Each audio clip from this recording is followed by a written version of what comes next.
Hello, how's everybody doing today?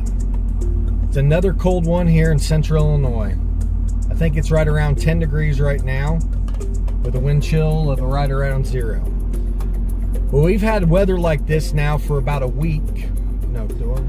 Since Christmas. So probably, well, right now about 2 weeks solid. And then we had a lot of below freezing weather before that. I got a call from a customer of ours. We do the snow removal and the salting for them here in a strip mall. And she said that one of her customers, Fantastic Nails, ended up having problems opening their door. Now this is a problem that a lot of engineers overlook whenever they're designing a building, and the contractors overlook that are putting the building in. A lot of people don't realize that commercial doors open outward. Residential doors open inward, except if you have a storm door on there. Storm doors open outward, but residential doors open inward. Commercial doors open outward in case of what I've always been told, and I don't know if this is true, but if there's a bomb blast, then it'll blow the doors open so people can get out, okay? So when that door opens outward, and a lot of times you don't want to have a trip hazard, so you don't have a step there. So guys that are installing the concrete, those concrete walks, are putting it right up underneath, right up to the threshold.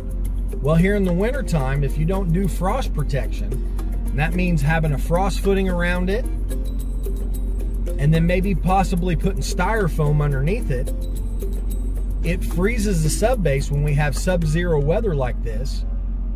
The subbase gets hard, expands, and raises the concrete up.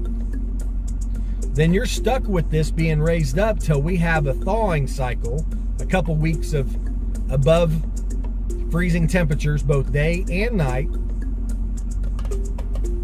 which usually doesn't happen till about March.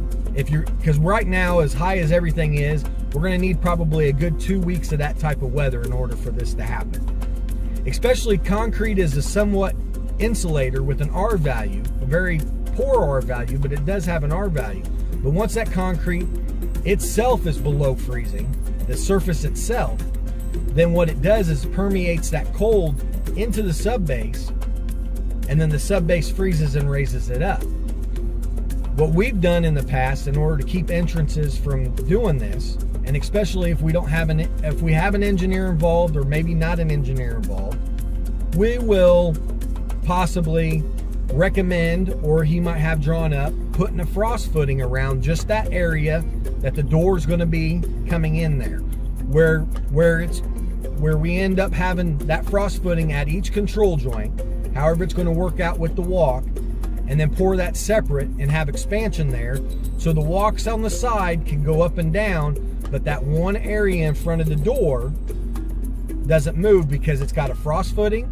And a lot of times we like to use 1.5 or 2 inch below grade styrofoam. What that does is it helps increase the R value of the concrete itself. So once the concrete gets below freezing, then that styrofoam is your new R value below it to keep that subbase from freezing underneath it. And then if let's say we have an unbelievable cold weather that we've never seen before, like once in 100 years or something, then in theory what would happen is if that coldness got through the styrofoam, then whenever the subbase freezed, it would just squish the styrofoam. That's the whole theory on it. We've done this now for several decades. My grandfather is the first one that did it. A department store over at the mall ended up having a problem, and he came in and did that. We've done it ourselves. I've seen my dad do it, and then I've done it myself along with my dad. So it's something that you need to think of whenever you're installing stuff on a commercial building because of weather like this. So what we're going to do now is we're going to go over to Fantastic Nail. We're going to walk up there and we're going to see what kind of problem he has. As you can see here, this slab has been ground down before because of this problem. So this needs to get addressed in the springtime. I have given him an estimate a couple years ago, but we have not got the go-ahead on doing it. As you can see, also the frost footing underneath the door is ate up, and he hammered on it, and it's barely catching right there. It's still catching. You can hear it.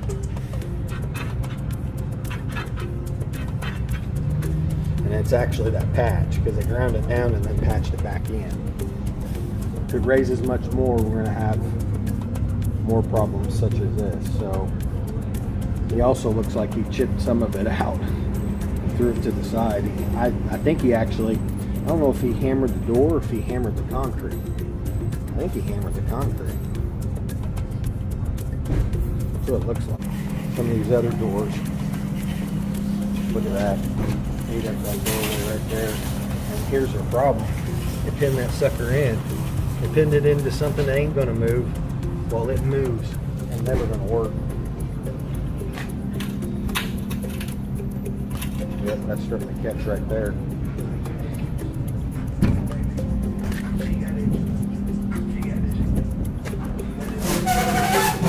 Yep, there's another door, personal finance.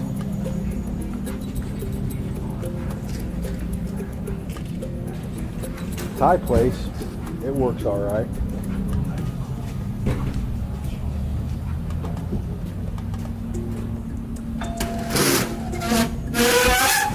Yep. Personal finance, next one. Hey, how we doing? Good. Yeah, I'm just checking out the doors because of the frost. Okay, we're leaving in 5 minutes. You gonna need something beyond No. We're probably going to start repairing or just grinding this down tomorrow. So you guys got some clearance, because with this cold, it's bound to raise up even farther. And then we'll fix it in the spring. So, all right. You are welcome.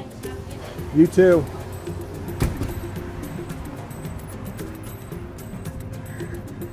People like getting things fixed.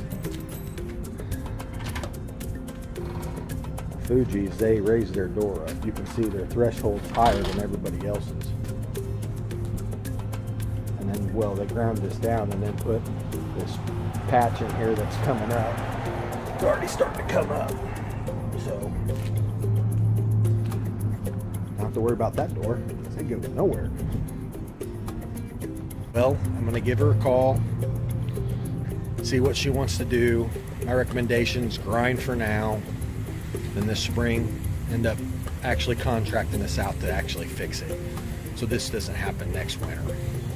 So this is Quik-N-Ez Concrete reporting to you, letting you guys know what to do whenever you have sub-zero weather and places like this end up raising up above the doorways, and also what you need to do to install that concrete in the spring, summer, and fall time so you don't have this. If you like what I'm doing, please subscribe. If not, tell me below, or tell me any of your guys' ideas too. I've heard different theories on it. I appreciate everybody that's actually viewed this. Thanks a lot. Well, we're back here at Sunbelt Rentals. We got all the doors ground down so they can be opened up. I wish I'd have got some film of what it looks like. I'm going to probably go back there maybe either later today or tomorrow and get some film of that, what it looks like now. But all it is just we ground it down just to give it about 1/8 of an inch clearance underneath the door, 1/8 to 1/4 there at the beginning, and then as the door goes out and the slab slopes down, it gets even more. So here's what we used. It was an Echo. Had a grinding wheels on the bottom. The machine is not the greatest in the world, but that's what we used today. So, all right.